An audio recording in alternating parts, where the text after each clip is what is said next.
Coach, welcome to the room. Let's go ahead and get started with Anthony Dasher and then Chip Towers. Okay. Hey, Coach.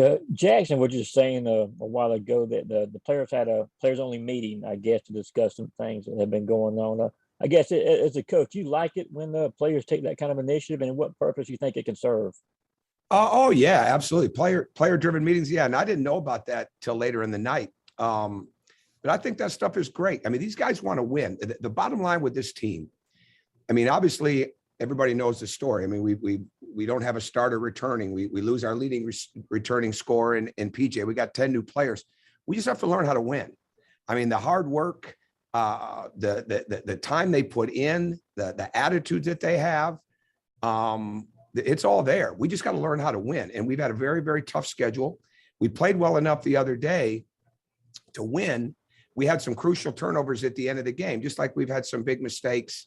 I shouldn't say big mistakes, but every mistake is big in the crux of a close game. But even in the Georgia Tech game, the Virginia game, the Cincinnati game, you know, when we don't get the rebound at the free throw and we're down 3 with 23 seconds to go, there's those little things. And our margin for error is not great right now. But when it comes to the level of play, and again, it's not an excuse, it's a fact. We haven't been healthy. And I think we all underestimated how unhealthy a couple of guys were the other day. And on one side, I give them credit for trying to play through it, but it's not injury situations as much as just the health that everybody's been dealing with. And we're still sitting there with that right now.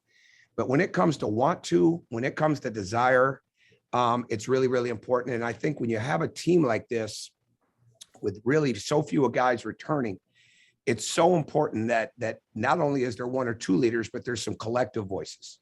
And I think that's really, really important. And that's the stuff that's going to serve us as we go through this long season.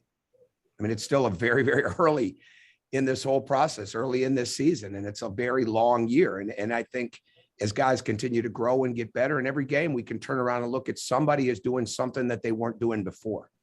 And when we use different measuring sticks, whether it's the first game at Charlotte, whether it's the first game of the year, we just don't have the wins right now to show it. But as far as the improvement, I think we definitely feel like we're getting better. And I think the things that we're not doing as well are correctable. Yeah, Coach. I noticed Christian Wright was in the starting lineup in this last game. Yeah, he's an Atlanta kid. Just wondering if that was a function of trying to adjust the lineup and see if you could find some things, or is this kid just deserve to get out there and start? Both. I think it's both. I mean, we've started different guys at the two. I think it's really important that we get great energy defensively to start the game. And it's really, really important that the ball moves at a high level to start the game. And Christian Wright provides both of those things. And it's not to say that the other guys don't, but we've got to get the pressure turned up. Now, as Cario develops to be even more assertive and aggressive for longer stretches of time, and he becomes a better defender to go with there. Aaron is a fantastic defender. And even with the way Aaron was dealing with health the other day, I thought he defended at a really high level, and he always does. But we need that defensive aggressiveness. We need that pressure. We need Christian. Certainly in that situation, I wanted him comfortable starting. And it's just the decision that I made to invoke a little bit different defensive energy into the lineup. Okay, let's go to Jack Leo and then Mark Weiser. Hey, Coach, just a real quick question. You talked a little about, you said, we're just sitting there when you're talking about health, getting guys better. What exactly do you mean by that? Like, are you seeing an improvement or still in the same spot? What did I say? I said about just sitting there? Yeah, like we're just sitting there, like kind of in the same spot, I think is what you just said. I don't remember saying it like that, but to help me again with what I said. Or like just rephrase the question. I don't remember saying it.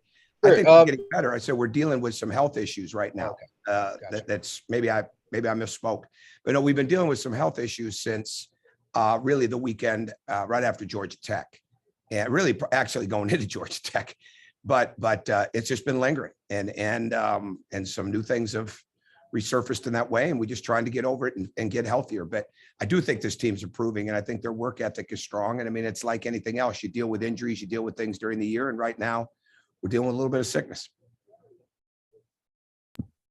Tom, I'm not sure if you think Memphis is the best team that you'll have faced so far or not, but can you talk a little bit about the matchup, or what, from watching film, what concerns you? What's key to kind of, Well, every team we play, that at some point, that's going to be the beauty of the schedule, because this schedule has been extremely difficult, to play Cincinnati, Georgia Tech, Virginia, Northwestern, and 4 of those 5, and then come back with Wofford, who I think is a NCAA tournament team. But we're trying to make sure that the schedule, the strength of schedule, all those things are really good. Memphis is absolutely relentless on the glass, and their defensive pressure is incredible. And they're very, very deep, and they put enormous pressure on the ball, and they come at you in waves with that.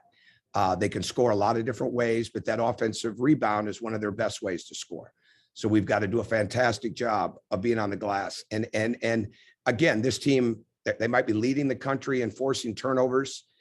We got to be really good there. You can't give a team that athletic, that big, and that deep, those kind of live ball turnovers in the game, and not make up for that in another way. And we've got to be really, really good. We want to be on the attack. We want to be fast, but we've got to be able to recognize if we have something early, and if we don't, we got to keep the game going inside of that possession.